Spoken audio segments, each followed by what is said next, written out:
ഈ ആഘോഷത്തിന് ന്യായമായി ചില ആളുകൾ സൂറത്ത് യൂനുസിലെ ഒരു ആയത്ത് പറയാറുണ്ട്. ഖുൽ ബിഫദ്ലില്ലാഹി വബിറഹ്മതിഹി ഫബിദാലിക ഫലിയഫറഹു ഹുവ ഖൈറും മിമ്മ യജ്മഊൻ. വിശുദ്ധ ഖുർആനിലെ സൂറത്ത് യൂനുസിലെ 58ാമത്തെ ആയത്താണ്. ഖുൽ ബിഫദ്ലില്ലാഹി വബിറഹ്മതിഹി ഫബിദാലിക ഫലിയഫറഹു.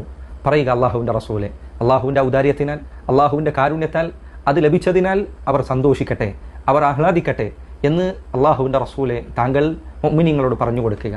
ഈ ആയത്ത് പറഞ്ഞതിന് ശേഷം ചില ആളുകൾ പറയും, അല്ലാഹുവിന്റെ റസൂൽ സല്ലല്ലാഹു അലൈഹി വസല്ലം അവിടുന്ന് റഹ്മത്തുൽ ലിൽ ആലമീനാണ്, ലോകർക്കെല്ലാം കാരുണ്യമായി നിയോഗിക്കപ്പെട്ട റസൂലാണ്.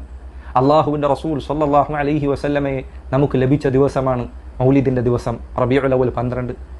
അതുകൊണ്ട് ആ ദിവസം സന്തോഷിക്കാനാണ് ഖുർആനിൽ ഈ ആയത്തിലൂടെ അള്ളാഹു കൽപ്പിക്കുന്നത് എന്ന് ചില ആളുകൾ പറയാറുണ്ട്.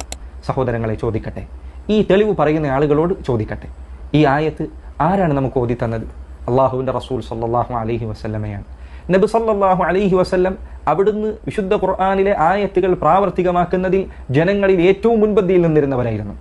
ഈ ആയത്ത് പാരായണം ചെയ്ത് കേൾപ്പിച്ച റസൂലുള്ളാഹി സല്ലല്ലാഹു അലൈഹി വസല്ലം ഏതെങ്കിലും ഒരു ദിവസം തന്റെ ജന്മദിനമാണ് എന്നതിന്റെ പേരിൽ ആഘോഷിക്കുകയുണ്ടായോ? ഈ ആയത്ത് നമുക്ക് എത്തിച്ചു തന്നവർ സഹാബികളാണ്. ആ സഹാബികൾ ഈ ആയത്തിന്റെ ഭാഗമായി എന്നെങ്കിലും ഒരു ദിവസം ജന്മദിനാഘോഷം എന്ന പേരിൽ, നബിദിനാഘോഷം എന്ന പേരിൽ ഒരു ആഹ്ലാദ പ്രകടനമോ ഒരു സന്തോഷ പരിപാടികളോ സംഘടിപ്പിച്ചതായി നമുക്ക് കാണാൻ സാധിക്കുന്നുണ്ടോ?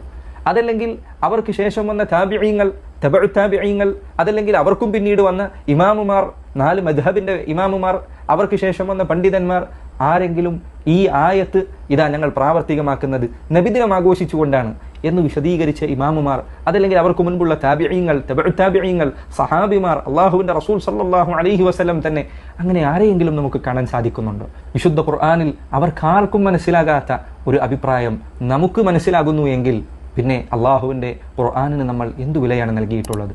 ഈ ആയത്തിന് ഈ വ്യാഖ്യാനം പറയുന്നവർ അവരോട് ചോദിക്കട്ടെ, ആരാണ് ഈ വ്യാഖ്യാനം നിങ്ങൾക്ക് പഠിപ്പിച്ച് നൽകിയത്? അള്ളാഹുവിന്റെ റസൂൽ സല്ലല്ലാഹു അലൈഹി വസല്ലമയാണോ? സഹാബികളാണോ? അവർക്ക് ശേഷം വന്ന ഇമാമിങ്ങളാണോ?